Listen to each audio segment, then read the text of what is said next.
Hare Krishna. Thank you so much, Prabhuji. Krishnan Prabhuji and Daya Sindhu Prabhuji. Okay.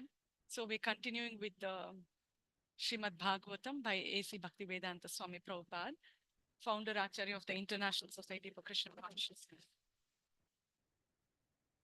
My humble obeisances to His Holiness Bhanu Swami Maharaj, His Holiness Jayapatak Swami Maharaj, His Divine Grace A.C. Bhaktivedanta Swami Prabhupada, and all the acharyas in the Sampradaya, and my humble obeisances to all of you on Zoom, on YouTube, and on Facebook.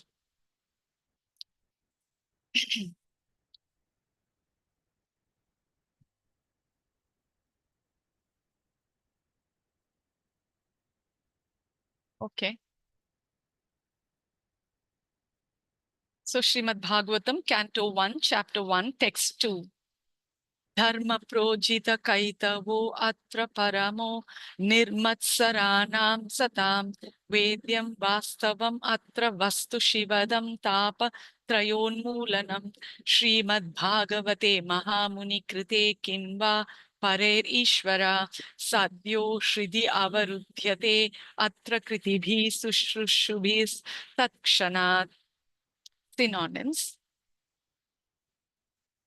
dharma, religiosity; projita, completely rejected; kaitava, covered by fruitive intention; atra, herein; parama, the highest; nirmatsaranam, of the 100% pure in heart; satam, devotees; vedyam, understandable; vastavam, factual; atra, herein; vastu, substance; shivadam, well-being; tapatraya, threefold miseries; and unmoolanam, causing uprooting of; Srimad, beautiful; Bhagavate, the Bhagavata Purana; Mahamuni, the great sage Vyasadeva; Krite, having compiled; Kim, what is; Va, the need; Parai, others; Ishvara, the Supreme Lord; Sadhya, at once; Hridi, within the heart; Avarudhyate, becomes compact; Atra, here in Kritibhi, by the pious men; Shushrushubi, by culture; Tatshanat, without delay.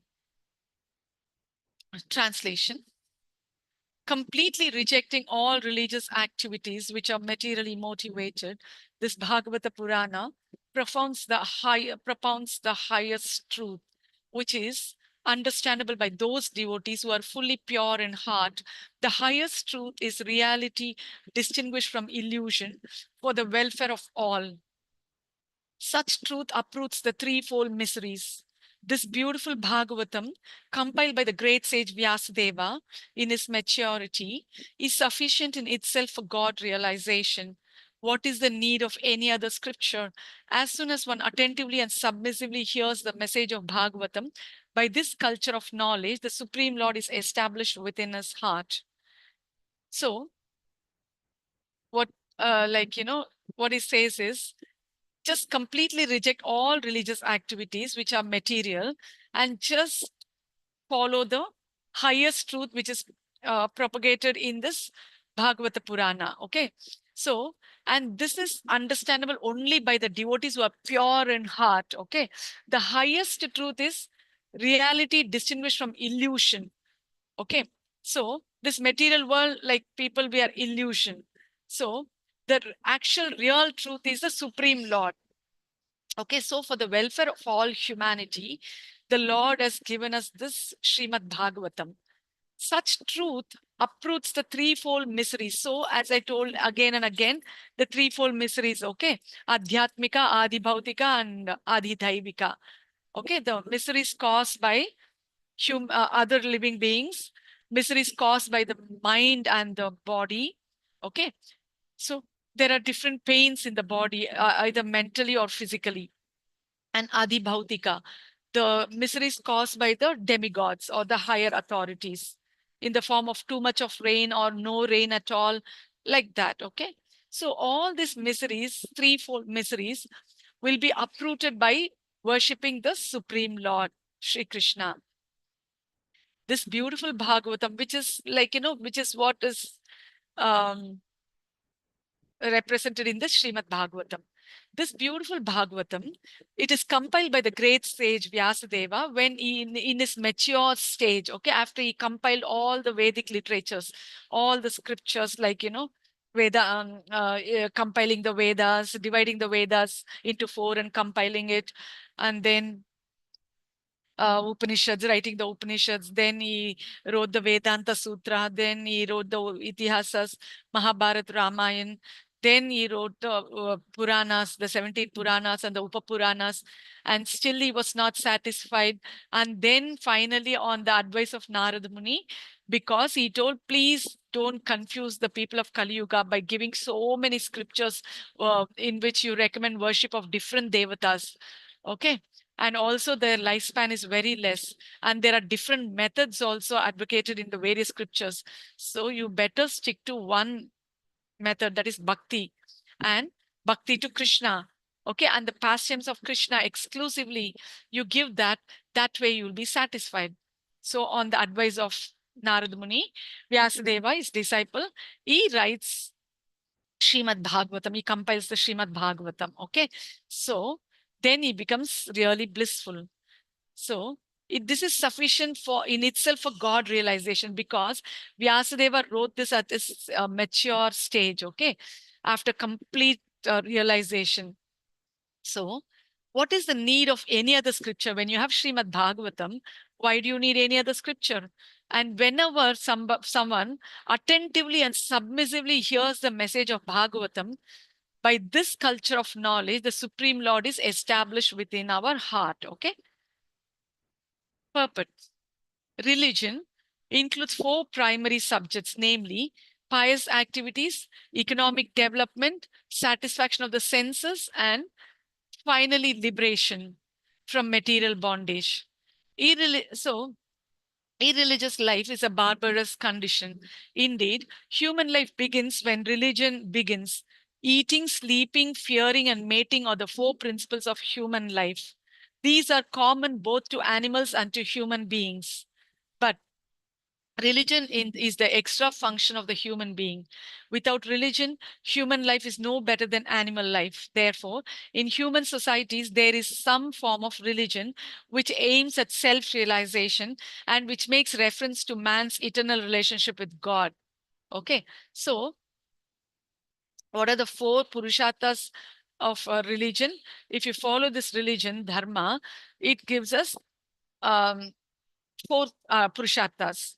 So human goals, that is artha, dharma, kama, and moksha. Artha is economic, okay, and economic development. Artha, kama, our desires, okay, satisfaction of the senses. Dharma, that is the pious activities, okay, the punya karyas we do. And finally, moksha, liberation from material bondage. So these are the four purusharthas of religion. Irreligious life is a barbarous condition. If you don't follow any religion, then it is a very barbarous condition, like, very uncivilized.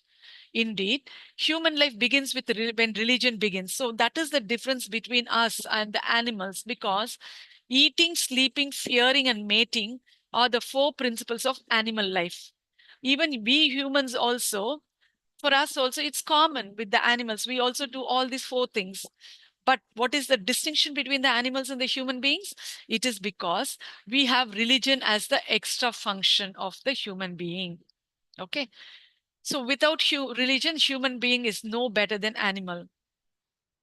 So therefore, in human society, there's some form of religion which aims at self-realization and which makes reference to man's eternal relationship with God. That is what is religion. In the lower modes of human civilization, there is always competition to lord it over the material nature, or in other words, there is a continuous rivalry to satisfy the senses. Driven by such consciousness, man turns to religion. He thus performs pious activities or religious functions in order to gain something material. But if such material gains are obtainable in other ways, then so-called religion is neglected. This is the situation in modern civilization. Man is thriving economically, so at present is not very interested in religion. Churches, mosques, or temples are now practically vacant. Men are more interested in factories, shops, and cinemas than in religious places, which were erected by their forefathers. This practically proves that religion is performed for some economic gains. Economic gains are needed for sense gratification. Often, when one is baffled in the pursuit of sense gratification, he takes to salvation and tries to become one with the Supreme Lord. Consequently, all these states are simply different types of sense gratification. So, in the lower modes of human civilization, okay, um, what do people do? They compete with each other over the material to lord over the material nature. So continuously there's a rivalry because of sense gratification. Everybody wants to satisfy their senses. So actually driven by such consciousness, man turns to religion. When somebody is totally fed up with that kind of thing, he turns to religion. Okay. And actually not only fed up, to even do the sense gratification, they're turning to religion to satisfy their senses because they worship the different demigods. Okay. And then in the process, they're gaining something. And so they want to enjoy with their senses, the result with their senses. So these days, men are thriving economically. Everywhere people are earning so much and they're not interested in religion because they're getting so much of money. Why do they have to go to the churches, mosques, or temples and then pray for that? Because they're all anyway getting, so they're neglecting religion. That is why you can see now there are men are more interested in factories, shops, and cinemas than in religious places which were erected by our forefathers. Okay. So this practically proves that religion is performed for some economic gains. Economic gains are needed for sense gratification. Okay. So they go to the temple or mosques or churches and then they pray, oh, okay, Lord, please give us our daily bread. Please give us a wonderful wife. Please give us a nice son. Or I want to buy a nice new car. So like that, we go and worship. So this is we worship to gain something material. Okay. That is for our satisfaction of our senses. Okay. This, so, but without going to all these religious places, nowadays people are thriving economically. So most of them, they don't feel the need to go to the temples or mosques or churches. So they're all lying vacant these days. Okay. These were all constructed by our forefathers earlier, but now these are all lying vacant. Now, often when one is baffled in the pursuit of sense gratification, some people, some of us, we have had enough of the sense gratification. We are totally fed up with this for some reason or the other. At that time, they take to salvation and tries to become one with the Supreme Lord. So they merge with this impersonal Brahma Jyoti. Okay. That is the effulgence from the Lord's body, like from the Supreme Lord's transcendental body. So they merge in that. And all these states, that is the impersonal liberation, all these states are simply different types of sense gratification. Even impersonal liberation is also kind of a sense gratification. It's not recommended for the pure devotees. In the Vedas, the above mentioned four activities are prescribed in the regulative way so that there will not be any undue competition for sense gratification. But Srimad Bhagavatam is transcendental to all these sense gratificatory activities. It's purely transcendental literature, which can be understood only by the pure devotees of the Lord who are transcendental to competitive sense gratification. In the material world, there is keen competition between animal and animal, man and man, community and community, nation and nation. But the devotees of the Lord rise above such competitions. They do not compete with the materialists because they are on the path back to God and where life is eternal and blissful. Such transcendentalists are non-envious and pure in heart.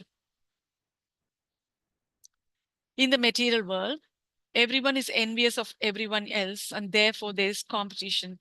But the transcendental devotees of the Lord are not only free from material envy, but are well-wishers to everyone. And they strive to establish a competitionless society with God in the center. The contemporary socialist conception of a competitionless society is artificial because in the socialist state there is competition for the post of dictator. From the point of view of the Vedas or from the point of view of common man, common human activities, sense gratification is the basis of material life. There are three paths mentioned in the Vedas. One involves fruitive activities to gain promotion to better planets. Another involves worshipping different demigods for promotion to the planets of the demigods. And another involves realizing the absolute truth and his impersonal feature and becoming one with him.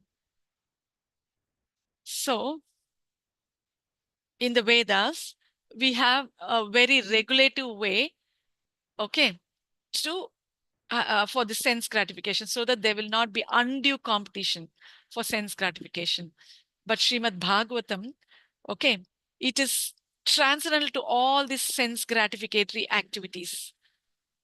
It is not recommending any of the sense gratificatory activities like in certain parts of the Vedas, okay, especially the Karma Kanda section of the Vedas. But Srimad Bhagavatam is transcendental to all the sense gratificatory activities. It is purely transcendental literature, which can be understood only by the pure devotees of the Lord who are transcendental to competitive sense gratification, because pure devotees are not at all interested in sense gratification. Only those people, okay, can understand this Srimad Bhagavatam in its true way, okay, true manner. In the material world, there's keen competition between animal and animal, man and man, community and community, nation and nation. But the devotees of the Lord, they rise above such competition. They do not compete with anybody, especially all the materialists, because they are on the path back to Godhead. Okay, they're on the way to realizing the God, to okay, and they want to serve the Lord there eternally, and so life is eternal and blissful for them. So they consider all this as very trivial. Such transcendentalists are non-envious and pure in heart. Okay. In the material world, everyone is envious of everyone else, and therefore there's competition. But the transcendental devotees of the Lord are not only free from material envy, but actually they're very compassionate and well-wishers of everyone, and they strive to establish a competitionless less society with God in the center. Okay. So, but you take this contemporary socialist conception of competitionless society, that is very artificial, because the social state, there is competition for the post of a dictator. Okay. And these dictators are also usually taking advantage of the citizens. So where is the equality there? From the point of view of the Vedas or from the point of view of common human activities, sense gratification is the basis of material life. Okay. So generally people want to, this material life is based on sense gratification. And there are three paths mentioned in the Vedas. Okay. One involves for the sense gratification. Okay. One involves fruitive activities to gain promotion to better planets. Like if you want to go to Swargaloka or Brahmaloka or wherever, like, whichever higher planet. So accordingly, you need to do something for that to be qualified to go there. And then another involves worshipping different demigods for promotion to the planets of the demigods. So then, of course, the first one is fruitive activities to gain promotion to better planets like Swargaloka and all that. Then another involves worshipping different demigods for promotion to the planets of the demigods like Brahmaloka, or if you worship Shiva, then Shiva Loka, Devi Loka. Okay, all like that. So, Pitrus for the Pitraloka. So it depends. And another involves realizing the absolute truth and his impersonal feature and becoming one with him. So one of the feature of the Supreme Lord is Bhagavan. Of course, we have three features: realizing Bhagavan and realizing the Paramatma and the impersonal Brahmajyoti. So realizing the absolute truth and his impersonal feature and becoming one with him. So this is impersonal liberation, okay, merging with the effulgence of the Lord. This is impersonal liberation. This is also kind of a fruit, like, sense gratification, okay. So all these three. The impersonal aspect of the absolute truth is not the highest. Above the impersonal feature is the Paramatma feature, and above this is the personal feature of the absolute truth or Bhagavan. Srimad Bhagavatam gives information about the absolute truth in his personal feature. It is higher than impersonalist literatures and higher than the Jnana-kanda division of the Vedas. It is even higher than the Karma Kanda division and even higher than the Upasana Kanda division because it recommends the worship of the Supreme Personality of Godhead, Lord Sri Krishna. In the Karma Kanda, there's competition to reach heavenly planets for better sense gratification. And there is similar competition in the Jnana Kanda and the Upasana Kanda. The Srimad Bhagavatam is superior to all of this because it aims at the supreme truth, which is the substance or the root of all categories. From Srimad Bhagavatam, one can come to know the substance as well as the categories. The substance is the absolute truth, the supreme Lord, and the emanations are relative forms of energy. Okay, so now we are discussing about the impersonal aspect of the absolute truth. It is not the highest. And above that is the Paramatma feature. And even that is not the highest. The highest is realizing the personal feature of the absolute truth or Bhagavan. Okay. Realizing Bhagavan, especially Krishna, because then we can know the name, form, qualities, and the transcendental pastimes of Krishna. Whereas in the other features, you don't have all those things. And where do you get the bliss? Okay.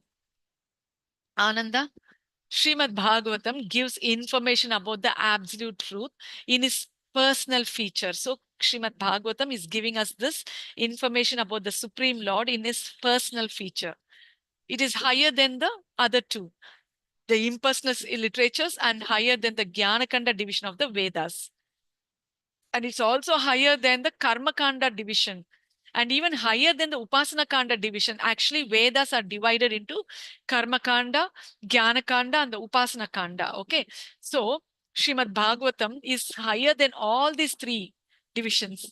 And because it recommends the worship of the Supreme Personality of Godhead, Lord Sri Krishna. See, actually, Karma Kanda, of course, all these fruitive activities and all that, and worship, in a way, worshipping the demigods to gain some sense gratification.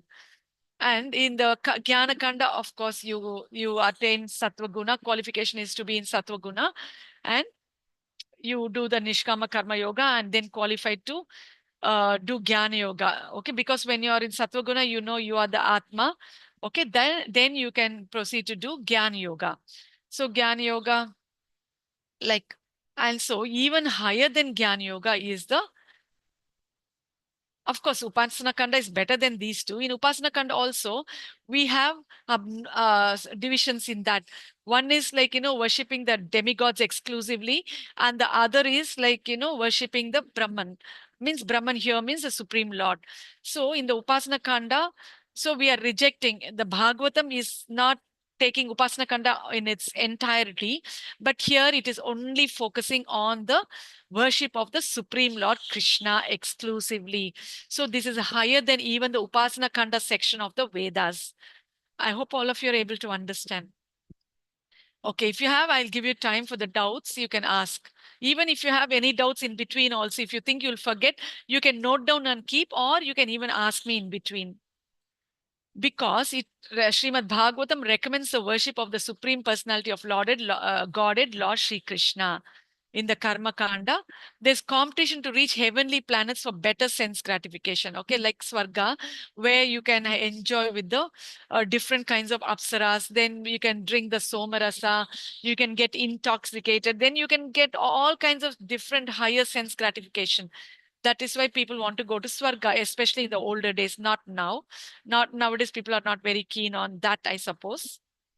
And so they used to do Jyotishtama, Yajna, all that, sacrifices to attain the Swargaloka in their next life. In the Karma Kanda, there is competition to reach heavenly planets for better sense gratification. And there's similar competition in the Jnana Kanda and the Upasana Kanda. Okay. So they also want liberation. So that is also, or attain this demigods planets. All these are also not very conducive for bhakti. It doesn't give us the highest goal or a highest result. The Srimad Bhagavatam is superior to all of these because it aims at the supreme truth, which is the substance or the root of all categories. So, this is Srimad Bhagavatam is superior because it aims at the supreme truth, which is the substance or the root of all the categories, both material and spiritual. From Srimad Bhagavatam, one can come to know the substance as well as the categories. Okay. So the substance is the absolute truth, the Supreme Lord, and all emanations are relative forms of energy. So what is the substance of Srimad Bhagavatam? It is Sri Krishna. Okay. And all emanations are relative forms of energy. And all that comes out are the energy of the or the energies of the Supreme Lord. Okay. So the substance as well as the categories. So we will come to know these things from the Srimad Bhagavatam. Nothing is apart from the substance, but at the same time, the energies are different from the substance. This conception is not contradictory. Srimad Bhagavatam explicitly promulgates this simultaneously one and different philosophy of the Vedanta Sutra, which begins with the Janma Dasya Sutra. So, actually, nothing is different from none of these categories which are emanating from the Supreme Lord, who is the source of all these emanations, so either material or spiritual. Okay, none of these emanations are apart from the substance. They're all related to the substance, the Supreme Lord. But at the same time, the energies are different from the substance, from the Supreme Lord. Okay, they're not equal with the Lord. So this conception is not contradictory. They are similar at the same time, they are different from the Supreme Lord. So this conception is not contradictory because with the Supreme Lord, everything is inconceivable. Srimad Bhagavatam explicitly promulgates this simultaneously one and different philosophy of the Vedanta Sutra, which begins with the Janma Dasya Sutra. So, Srimad Bhagavatam promulgates this Achintya Beda Beda Tattva, means simultaneously one and different philosophy of the Vedanta Sutra, which begins with the Janma Dasya Sutra.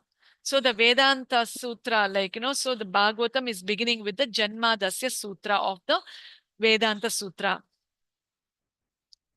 This knowledge that the energy of the Lord is simultaneously one with and different from the Lord is an answer to the mental speculator's attempt to establish the energy of as the absolute. When this knowledge is factually understood,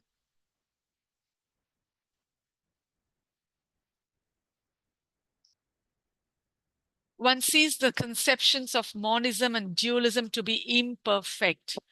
Development of this transcendental consciousness, grounded in the conception of simultaneously one and different, leads one immediately to the stages of freedom from the threefold miseries.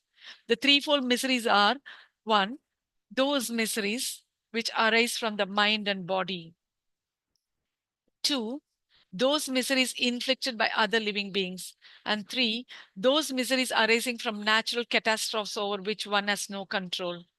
Srimad Bhagavatam begins with the surrender of the devotee onto the absolute person. The devotee is fully aware that he is one with the absolute. Is it audible? If it's not audible, please tell me. I'm reading a little bit slowly. The devotee is fully aware that he is one with the absolute and at the same time in the eternal position of servant to the absolute. In the material conception, one falsely thinks himself the lord of all that he serves, and therefore is always troubled by the threefold miseries of life. But as soon as one comes to know his real position as transcendental servant, he at once becomes free from all miseries. As long as the living entity is trying to master material nature, there's no possibility of his becoming servant of the supreme service, of the servant of the supreme. Service to the Lord is rendered in pure consciousness of one's spiritual identity. Service, one is immediately freed from material encumbrances. So, this knowledge that the energy of the Lord is simultaneously one with and different from the Lord is an answer to the mental speculators' attempt to establish the energy as the absolute. What this impersonalists and others say, they want to establish the energy as the absolute. That is a wrong conception, because energy is simultaneously one with and different from the Lord. Okay. When actually the Supreme Lord is supreme, the energies are only emanating from him. So how can you say the energies are absolute? It's a wrong conception. The mental speculators attempt to establish the energy of the as the absolute is completely wrong. I hope you're able to understand. When this knowledge is factually understood, one sees the conceptions of monism and imperfect. So once we know that this achintya beda tattva, one and at the same time different from the Lord. Okay, we are one with the Lord and we are different from the Lord. That is the achintya beda tattva. So these other tattvas like monism and dualism, dvaita and advaita, they are imperfect because they cannot give a complete picture. Okay, don't worry about these tattvas. You will learn that later. But now just understand this much. Okay. So you will not get a completeness in either the Dvaita or the Advaita tattvas. Development of this transcendental consciousness grounded in the conception of simultaneously one and different leads one immediately to the stage of freedom from the threefold miseries. So once we understand this achintya beda tattva, means oneness and one with the Lord and the same time different from the Lord, this understanding of this tattva will just make us completely free of this threefold miseries. And I'm repeating again and again, what are the threefold miseries?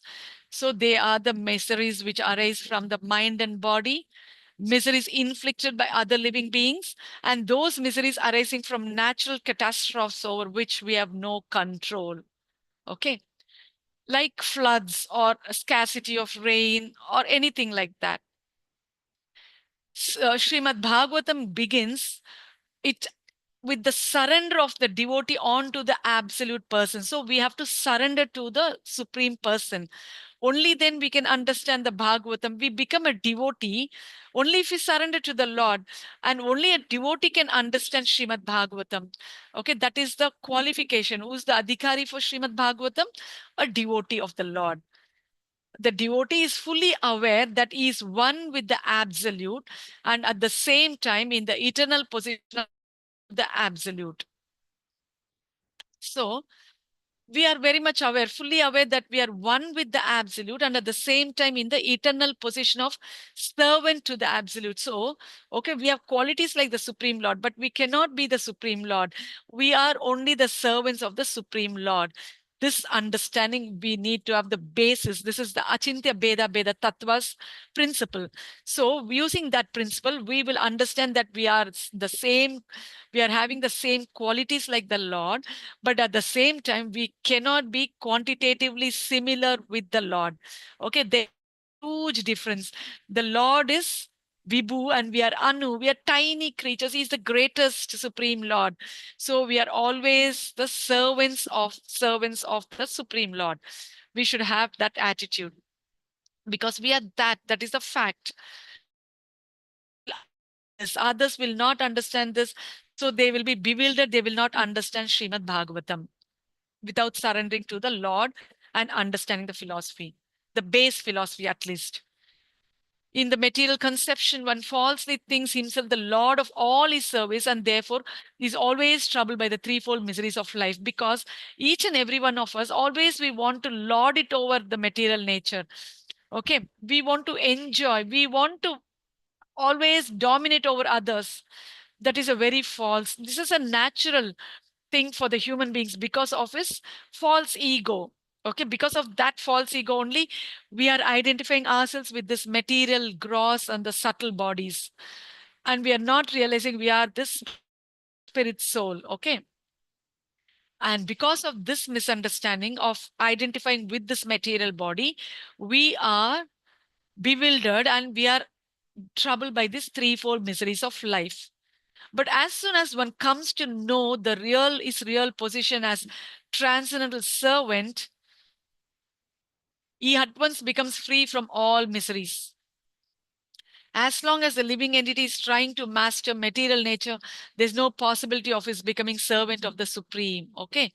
Service to the Lord is rendered in pure consciousness of one's spiritual identity.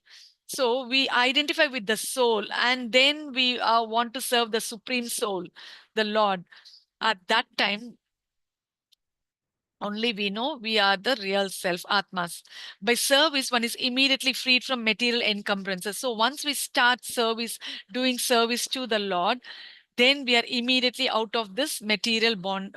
In a way, we are free, at least, even though we are not going to get immediately prema and go to the Supreme Lord, at least we are, even in this material world, even in the stage of sadhana, we are peaceful, means we are absolutely at peace. Okay, we are not very much troubled by all these external circumstances.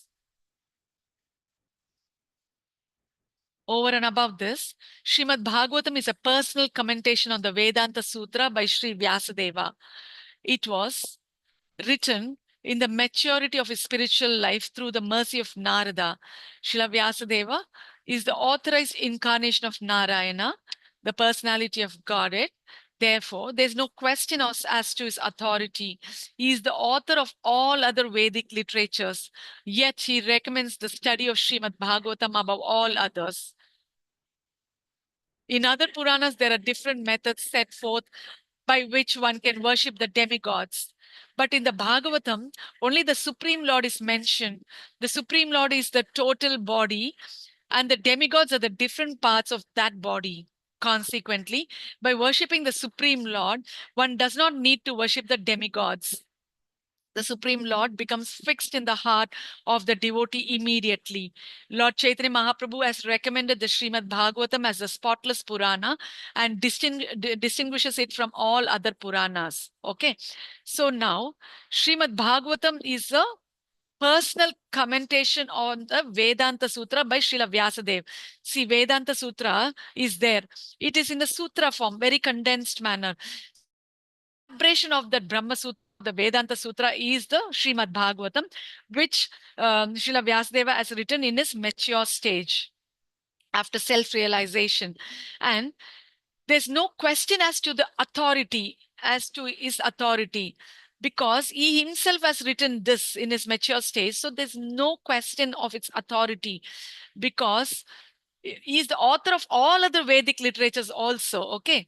Yet he wrote everything himself, but still he's recommending the study of Srimad Bhagavatam of above all others. Okay.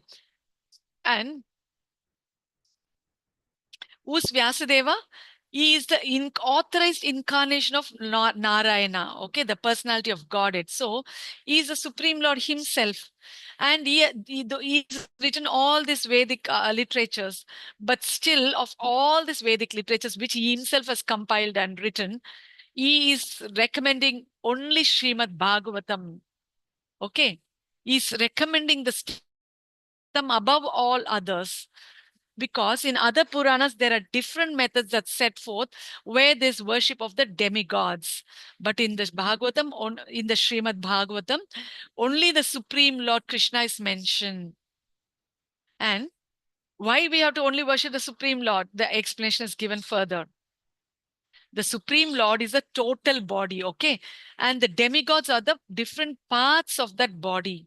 So consequently, if you just worship the Lord, one does not need to worship the demigods. Like suppose you have a plant, if you root the plant or the tree, if you water the root of the plant or the tree, what happened? That's enough. The root transmits the water to all the parts of the body of the tree or the plant, and it gets nourished, and all the shoots comes out of it, the different branches and the flower, then the bud and the bud, the flower, fruits, all these things comes out of nourishment which is coming from the root. Okay, we don't have to separately water every part of the plant or the tree. Similarly, the Supreme Lord, if you just worship the Supreme Lord, Krishna, instead of worshipping all the demigods, were just the parts and parcels of the Supreme Lord, different parts of the Supreme Lord's body, then the Supreme Lord is satisfied and we also are satisfied. The Supreme Lord becomes, consequently, by worshipping the Supreme Lord, one does not need to worship the demigods. The Supreme Lord becomes fixed in the heart of the devotee immediately. Lord Chaitanya Mahaprabhu has recommended the Srimad Bhagavatam as a spotless Purana and distinguishes it from all other Puranas. So he says this is a spotless Purana, absolutely there is no error at all. There's nothing negative you can find in this at all. So this is a spotless, pure literature, and and distinguishes this from all other Puranas. Chaitanya Mahaprabhu is none other than Lord Krishna himself, who has appeared in Kali Yuga. Okay. The proper method, just a moment.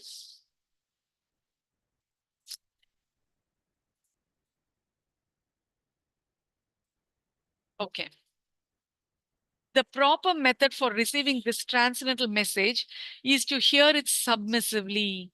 A challenging attitude cannot help one realize the transcendental message. One particular word is used herein for proper guidance. This word is shushrushu. One must be anxious to hear this transcendental message. The desire to sincerely hear is the first qualification. So, what is the proper method for receiving this transcendental message? It is to hear it submissively. That is why he said we should become a servant of the Lord. That attitude has to be there. Means we have to become a devotee of the Lord, and we should hear it very submissively. And a challenging attitude cannot help one realize this transcendental message. And one particular word that is used here is herein for one particular word is used herein for proper guidance. This word is shushrushu. What is that? One must be anxious to hear this transcendental message.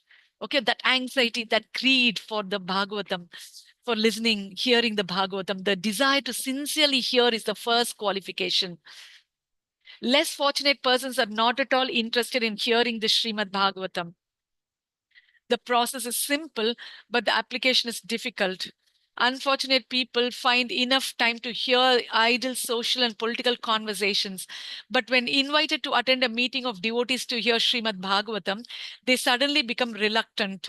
Sometimes professional readers of the Bhagavatam immediately plunge into the confidential topics of the pastimes of the Supreme Lord, which they seemingly interpret as sex literature. Srimad Bhagavatam is meant to be heard from the beginning. Those who are fit to assimilate this work are mentioned in the shloka. One becomes qualified to hear Srimad Bhagavatam after many pious deeds. The intelligent person with thoughtful discretion can be assured by the great sage Vyasadeva that he can realize the Supreme Personality directly by hearing Srimad Bhagavatam. Without undergoing the different stages of realization set forth in the Vedas, one can be lifted immediately to the position of Paramahamsa simply by agreeing to receive this message. So there are less fortunate persons are not interested in hearing Srimad Bhagavatam. Only the fortunate can hear the really hear Srimad Bhagavatam, and that too on a daily process. Nityam Bhagavata Sevaya. You should not give a break at all. The really wonderful and fortunate devotees, they will continuously, every day they will hear Bhagavatam, and continuously they'll meditate on the Supreme Lord. Only such kinds of devotees can attain the Supreme Lord, especially in this Raganuga Bhakti, the Smarana, the continuous meditation on the Supreme Lord after hearing this Bhagavatam, the pastimes of Lord Krishna from the Bhagavatam. Okay, only those kind of devotees can attain the prema for the Lord. Okay, so But these kind of less fortunate people, they will discuss all the social and political conversations. But when you call them to listen to Srimad Bhagavatam, they suddenly become reluctant. Okay, they feel very troubled and all that. But we will tell them, see, all your troubles will be gone if you listen to Srimad Bhagavatam. Please listen to Srimad Bhagavatam. Hear the transcendental pastimes of the Lord. You will not feel any misery at all. They will not listen. They will sit down and lament unnecessarily, but they will not come and listen to Srimad Bhagavatam. That is their unfortunate.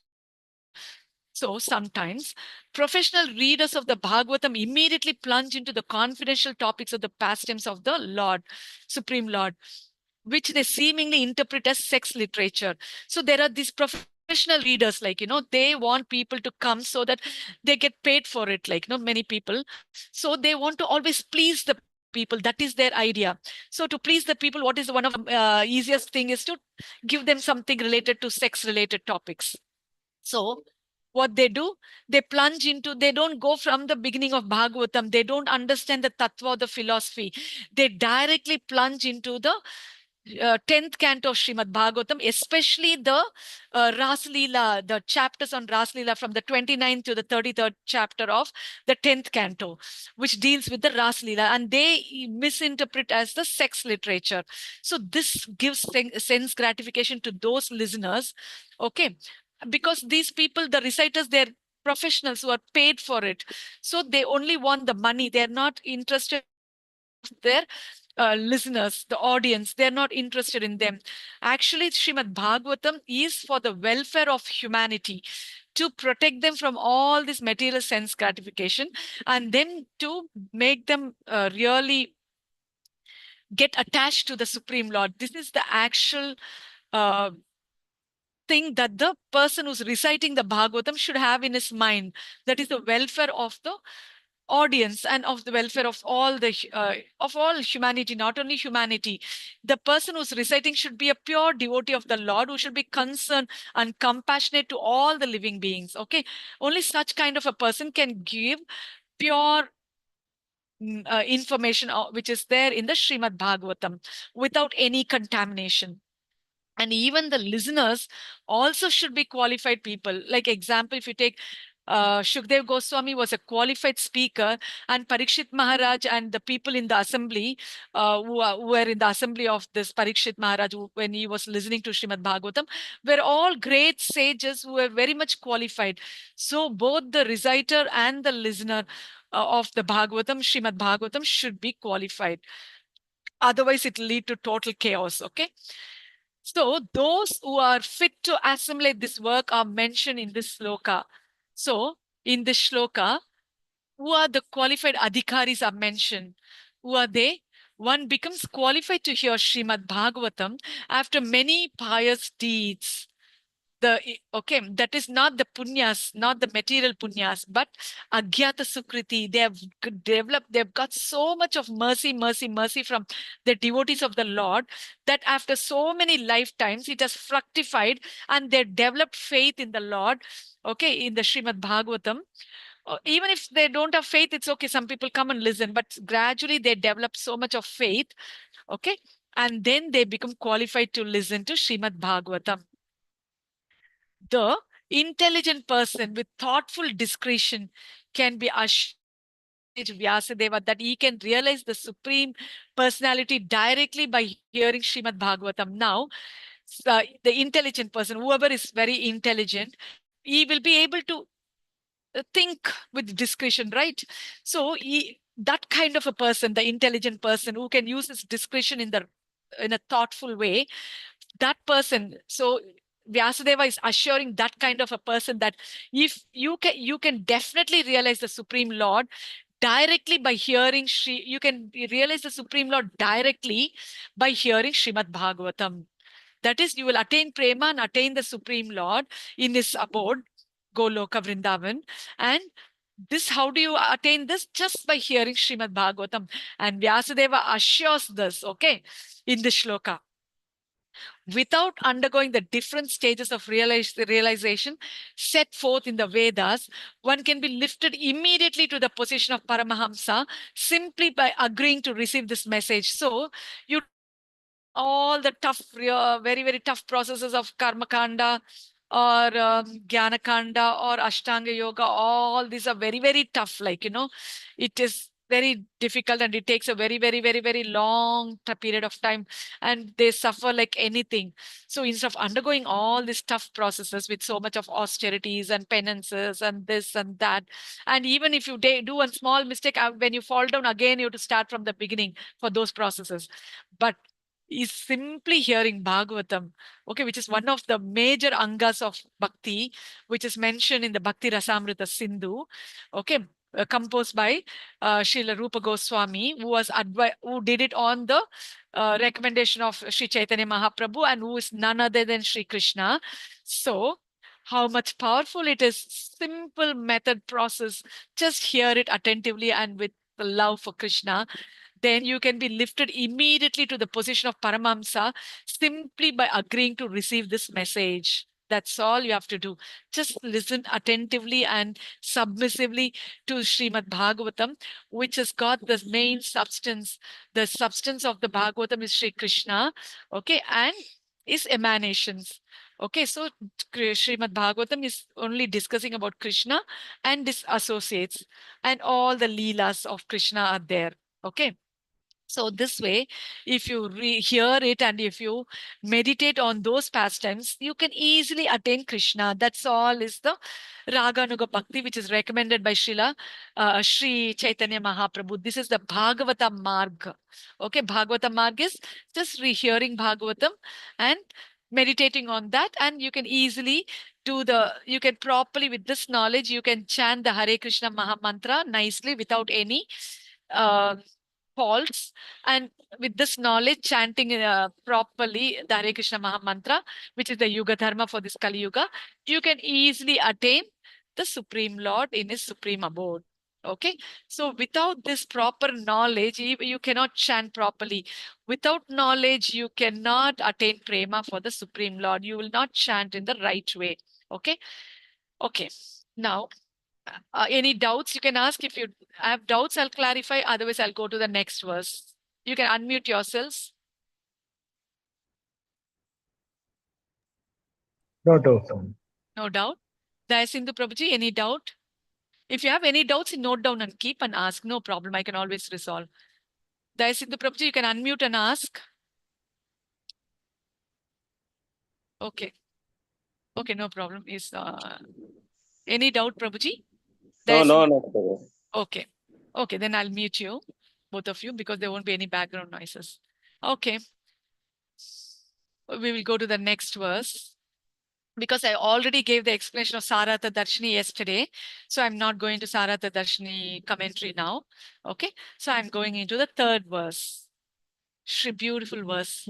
Everything is beautiful, Srimad Bhagavatam. Srimad Bhagavatam 1.1.3.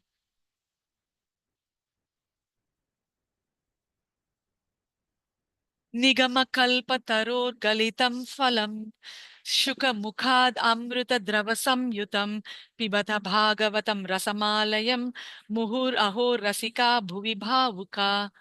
Synonyms: Nigama, the Vedic literatures; Kalpataro, the desired tree; Galitam, fully matured; Phalam, fruit; Shuka, Srila Shukadev Goswami, the original speaker of Srimad Bhagavatam; Mukhat, from the lips of; Amrita, nectar; Drava, semi-solid and soft and therefore easily swallowable; Samyutam, perfect in all respects; Pibata, to do relish it; Bhagavatam, the book dealing in the science of the eternal relation with the Lord; Rasam, juice, that which is relishable; Alayam, until liberation or even in a liberated condition; Muhu, always; Aho, oh; Rasika, those who are full in the knowledge of mellows; Bhuvi, on the earth; Bhavuka, expert and thoughtful. Translation: O expert and thoughtful men, relish Srimad Bhagavatam, the mature fruit of the desired tree of Vedic literatures. It emanated from the lips of Sri Shukadev Goswami. Therefore, this fruit has become even more tasteful, although its nectarian juice was already relishable for all, including liberated souls. So, What is the translation of this shloka? It says, "O expert and thoughtful men, relish Srimad Bhagavatam, which is the mature fruit of the desire tree of the Vedic literatures." And where did it come from? It emanated from the lips of Sri Shukadev Goswami. Therefore, this fruit has become even more tasteful, although its nectarian juice was already relishable for all, including liberated souls. Okay, but when it came out from the mouth of Srila Shukadev Goswami, it became even more sweeter.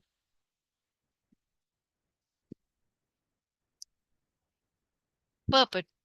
In the two previous shlokas, it has been definitely proved that the Srimad Bhagavatam is the sublime literature which surpasses all other Vedic scriptures due to its transcendental qualities. It is transcendental to all mundane activities and mundane knowledge. In this shloka, it is stated that Srimad Bhagavatam is not only a superior literature, but it is the ripened fruit of all Vedic literatures. In other words, it is the cream of all Vedic knowledge. Considering all this, patient and submissive hearing is definitely essential. With great respect and attention, one should receive the message and lessons imparted by the Srimad Bhagavatam. So, the previous two shlokas, it has definitely proved that Srimad Bhagavatam is the sublime literature because it surpasses all other Vedic scriptures due to its transcendental qualities. Okay, it is the cream of all Vedic literature. It is the ripened fruit of all Vedic literature.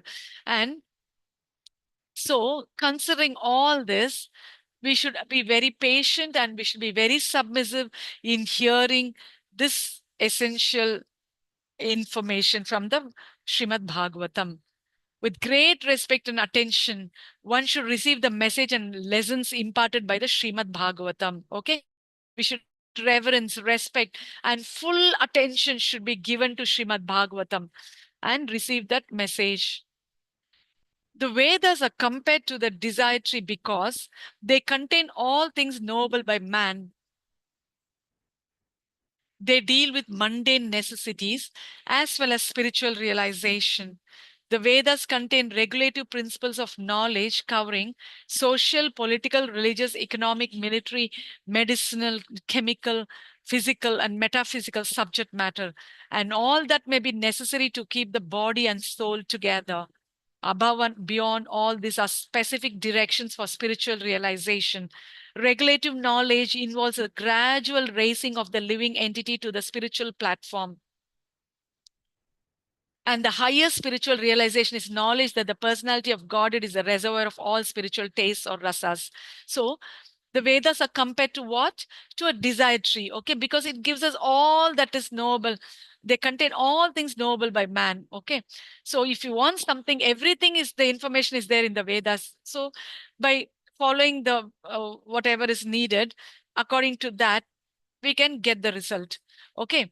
So they deal with all mundane necessities, such as they deal with mundane necessities as well as spiritual realization, okay?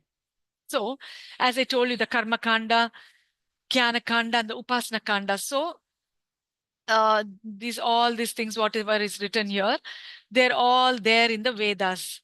So, and above all these mundane things, there are also specific directions for spiritual realization. In the Upasana Kanda, there is a certain section dedicated only to realization of the Supreme Lord. Okay, so uh, that is also there. The specific directions are there. Regulative knowledge involves a gradual raising of the living entity to the spiritual platform. Okay, and the highest spiritual realization is knowledge that the personality of Godhead is the reservoir of all spiritual tastes or rasas. So this is the highest knowledge. Okay. But what is the problem? If all of us cannot read the Vedas, everybody's not qualified to read the Vedas. And even those people who are qualified cannot understand everything. So a common man cannot read the Vedas and understand. That is the point. Because so much is there. What will he know and what is he qualified for? It is a very tough process. Every living entity, beginning from Brahma, the first-born living being within the material world, down to the insignificant ant, desires to relish some sort of taste derived from sense perceptions. These sensual pleasures are technically called rasas. Such rasas are of different varieties. In the revealed scriptures, the following 12 varieties of rasas are enumerated: Raudra, anger; Adbhuta, wonder; Shringara, conjugal love; Hasya, comedy; Veera, chivalry; Daya, mercy; Dasya, servitorship; Sakhya, fraternity; Bhayanaka, horror; Bhibhatsa, shock; Shanta, neutrality; Vatsalya, parenthood. So, okay. So every living entity, like, right from the topmost person, Brahma, to the lowest person, the um, uh, Indragopa worm, okay, that is the firstborn living being born with within the material world, Brahma, down to the insignificant ant, desires to relish some sort of taste derived from sense perception. So everybody has a certain sense for sense gratification. Everybody want to enjoy. That is why we are in this material bondage. If we are not, so we will not be here. So these sensual pleasures are technically called rasas. Okay. Okay. Such rasas are of different varieties. So this enjoyment attitude is called the rasa. Okay. So such rasas are of different varieties. Okay. In the revealed scriptures, the following 12 varieties of rasas are enumerated.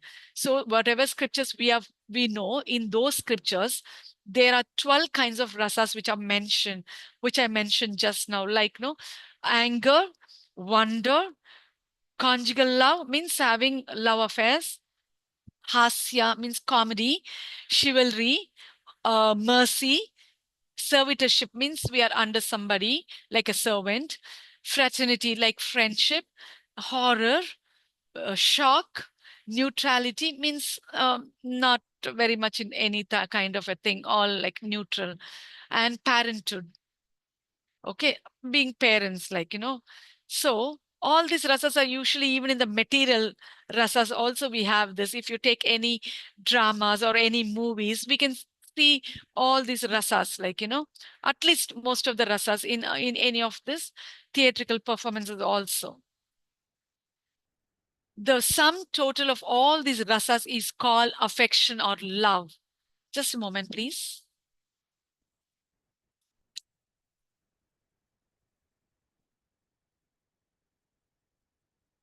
Okay.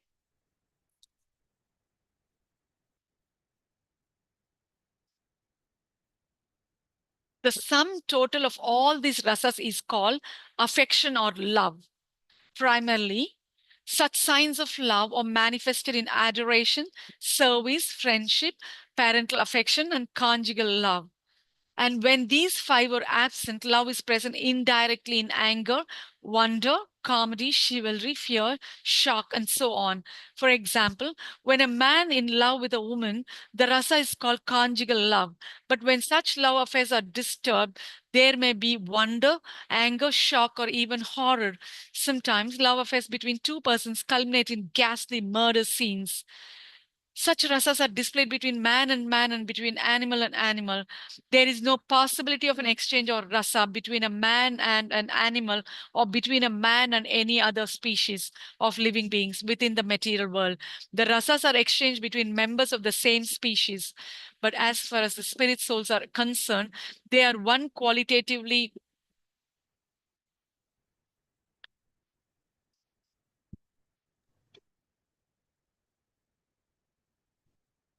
with the Supreme Lord. Therefore, the rasas were originally exchanged between the spiritual living being and the spiritual whole, the Supreme Personality of Godhead.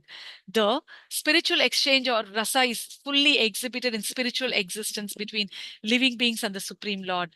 So, as I told you, the sum total of all these rasas is called affection or love. Okay. So what is that?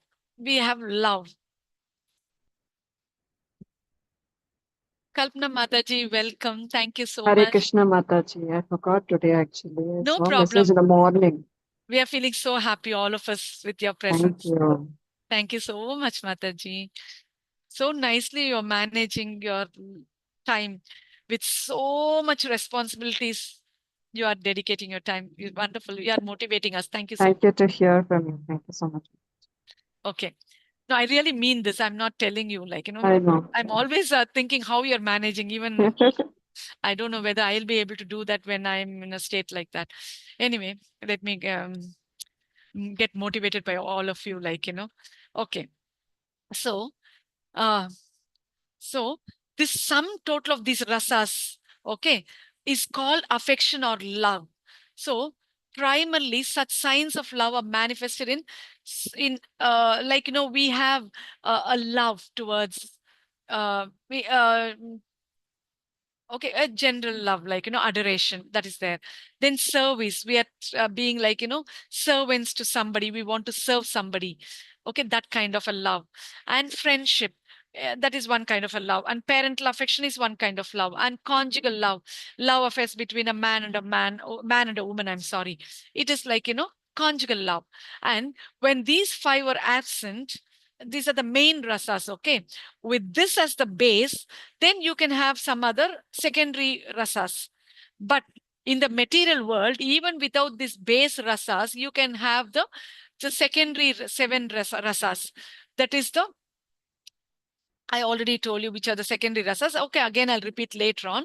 Okay, so when these five are absent, the first primary rasas, which I mentioned just now, when that is absent, then love is present indirectly in anger, wonder, comedy, chivalry, fear, shock, and so on. So, for example, when a man is in love with a woman, the rasa is called conjugal love. So, when he's in love with her, okay, when at some point in time, suddenly they break up with each other or there's some misunderstanding. So, immediately they get disturbed. Okay. Uh, there may be wonder, there may be anger, there might be shock or even horror. They might even kill each other. So sometimes love affairs between two persons culminate in ghastly murder scenes also. So such rasas are displayed between man and between animal and animal also. Okay. And so there's no possibility of an exchange of rasa between the man and an animal or between a man and any other species or living beings within the material world. Usually rasas are shared between the same species.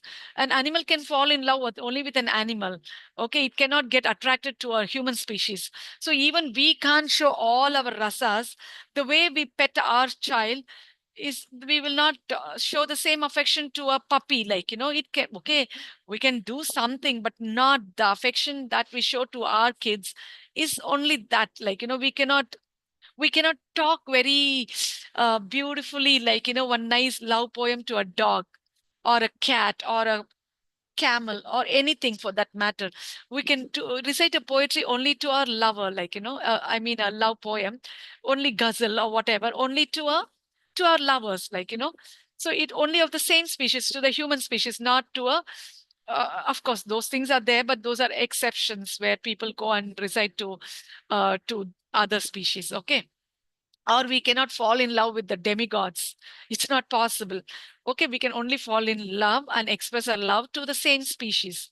That is there common in all the species. So there's no possibility of an exchange of rasa between a man and an animal or between a man and any other species or living beings within the material world. And the rasas are exchanged between members of the same species. But as far as the spirit souls are concerned, they're one qualitatively with the Supreme Lord. So actually we are the spirit souls. Okay, we inside, forget about this outer material uh, gross and the subtle bodies. I'm talking about the inner spirit soul. This inner spirit soul is qualitatively one with the Supreme Lord. Okay, so they're both spiritual. And therefore, the rasas were originally exchanged between the spiritual living being and the spiritual whole, that is the Supreme Lord. Okay, so this spiritual exchange or rasa is fully exhibited in spiritual existence between living beings and the Supreme Lord. So this kind of a spiritual love, that is the prema, once we attain prema for the Supreme Lord in any one of the like rasas, okay, as I told already yesterday, it can be either Shanta Rasa or Dasya Rasa or Sakya or parental, that is the Vatsalya, or like a lover, conjugal love, that is the Madhurya. So one of the rasas is stabilized in the bhava stage, that this Thai bhava is formed. We do practice in sadhana bhakti according to the association we have from whom we listen this Bhagavatam and all that. Like, if those devotees are in a certain rasa, okay, especially Sri Chaitanya Mahaprabhu recommends Madhurya Rasa, okay, so which is there. Like, of course, all the rasas are there in Bhagavatam, but more prominence is given to the Madhura Rasa because it is the highest, like, bliss you can attain. So he recommends Madhura Rasa, okay. Of course, everybody can. In the spiritual world, it's not only the people with the Madhura Rasa, but all kinds of people are there. If only the spiritual world is filled with Madhura Rasa, what happens? There should be all kinds of things now, all kinds of people. So Krishna should have a parent, he should have a friend, he should have a servant, he should have a lover. Okay, all that. So all kinds of people are there. But the highest is Madhura Rasa, okay? But of course, everybody is there in their rasas, and nobody says that my rasa is the highest in the spiritual world. Okay, that also you should keep in mind. Everything I explain deeply when I go through the Bhakti Rasamrita Sindhu, okay?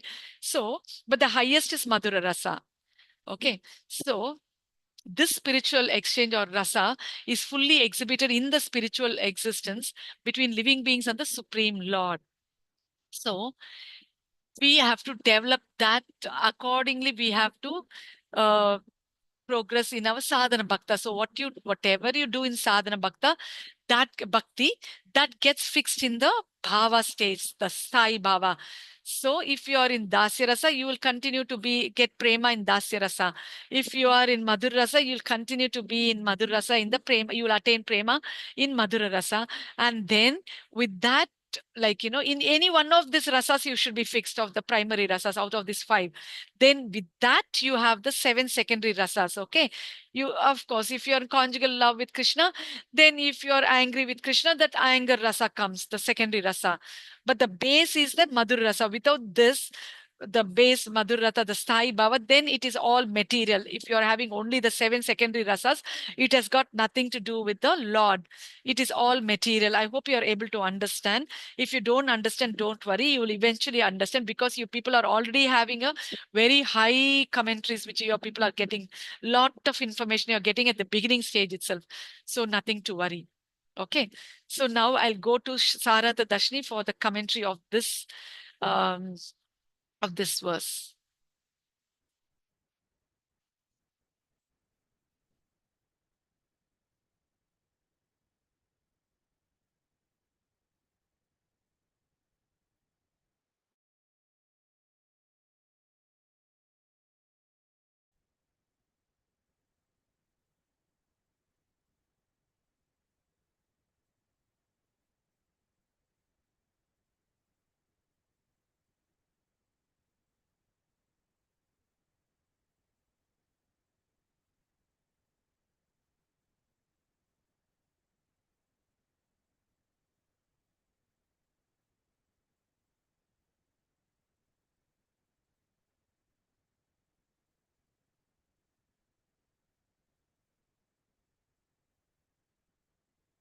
Mataji, we cannot hear you. No, Mataji, I'm going into the Sarada Dashni. I'm trying to get that screen share. 1 second, Mataji. Just thank you so much. I'm trying to. Okay, I will put it. Okay, I'll share the screen so that you people can see when I'm moving around.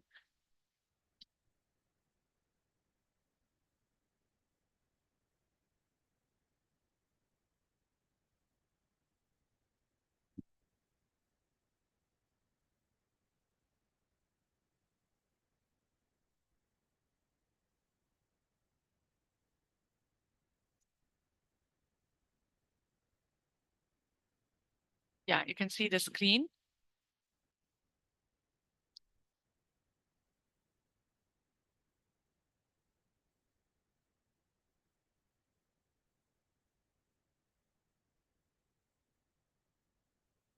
Okay, I went off to the fourth one. Just a minute. Sorry, man.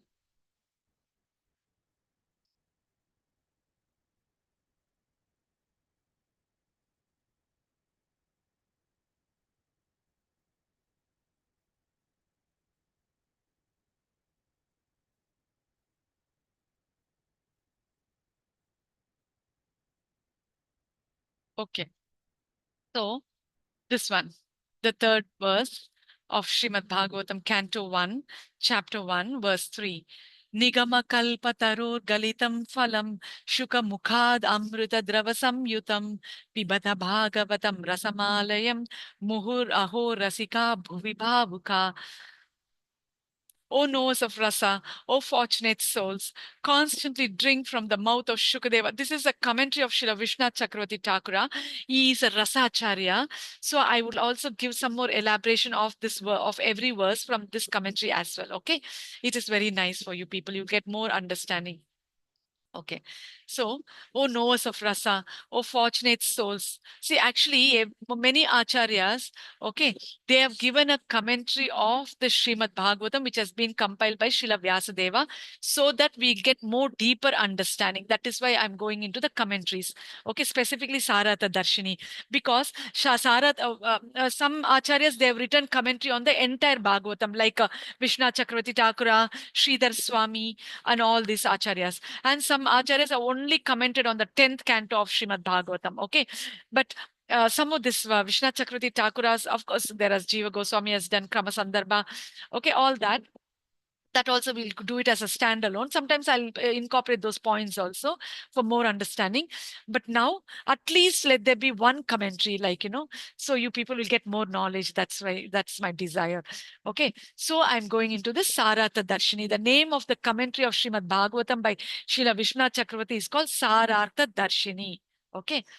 So, translation. O knowers of rasa, O fortunate souls, constantly drink from the mouth of Shukadeva, the Bhagavatam, the fruit of the tree of the Vedas, which has dropped from the tree to this earth, which is immortal, liquid, which is the essence of sweetness and which includes all types of liberation. So you understood this, okay? I'll proceed to the commentary. In the previous verse, 1.1.1 of the Bhagavatam, the powers of Bhagavatam to capture the Lord in the heart were described. Okay, that's what we saw in the last verse. So, the powers of the Bhagavatam to capture the Lord in the heart were described. In this verse, the sweetness of Bhagavatam is described. Nigama refers to the Veda. Okay, the Veda is a desiratory because it naturally gives fruit in the form of various purusharthas. Okay. Like the purusharthas means the human goals, artha, dharma, kama, and moksha, which are desired by those who resort to it. Okay. So in the Vedas, you get, because it's a desired tree, it is giving whatever you want. Okay. All these purusharthas, and which are desired by those who resort to it. However, because of its nature as a tree being magnanimous, fulfilling everyone's desires, it also gives the fruit known as the Bhagavatam, since some people desire that. Okay, so how sweet of this Vedic giving us Bhagavatam, like, Bhagavatam also means that which belongs to Bhagwan as the proprietor. Actually, as I already told you previously, the 4 Vedas are there, and the 5th Veda is also all these acharyas commentaries and all these Puranas, Upapuranas, all this comes as a 5th Veda. Okay, these are also very much substantial. Okay, it cannot be refuted. They are all just like that. Okay, just like the Vedas. So it's called the 5th Veda. So, however, because of its nature as a tree being magnanimous, it also gives a fruit known as the Bhagavatam. Since some people desire that also, because there are some wonderful devotees who not only desire all those things given by the other 4 Purusharthas, but they go beyond liberation and they want prema, which is the 5th Purushartha. Okay. So, and since that is the 5th human goal, which is not, which the ordinary people aim for, it also gives, so such kind of people, for such kind of people, this Bhagavatam is given. This Bhagavatam also means that which belongs to Bhagavan as the proprietor. This is a very beautiful thing. Just listen. So This Bhagavatam, Bhagavatam also means that which belongs to the Bhagavan as the proprietor. This implies that he alone gives the scripture to his devotees, and thus persons other than 8 more minutes. Okay, that's all. You people can be relieved. This implies that he alone gives the scripture to his devotees, and thus persons other than them do not have rights. So, being the proprietor of Srimad Bhagavatam, Krishna gives it only to his devotees.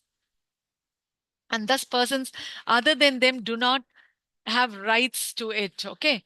So, it's exclusively for the devotees. Only they can understand the confidential truth of this Srimad Bhagavatam, essence of the Bhagavatam. Galitam means that it falls down of its own accord when ripened on the tree and not by force. This is what I took yesterday, right? Okay.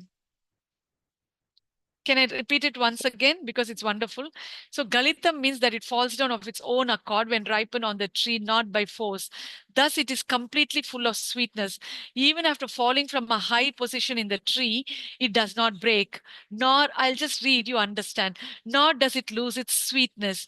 That is because it comes down from the highest position, from Narayana to the branch of Brahma, then to the lower branch of Narada, then to Vyasa, and finally to the mouth of Shuka.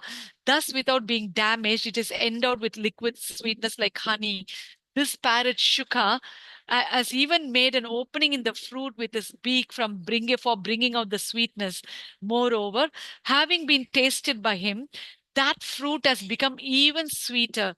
Moreover, it remains unbroken, coming down step by step from the branch of Sutta and others. What is implied here is that without the Guru Parampara, one cannot drink Bhagavatam in its unbroken form just by trying to taste it through the use of one's limited intelligence. So, this Bhagavatam is coming through the Parampara system from the Supreme Lord. Okay.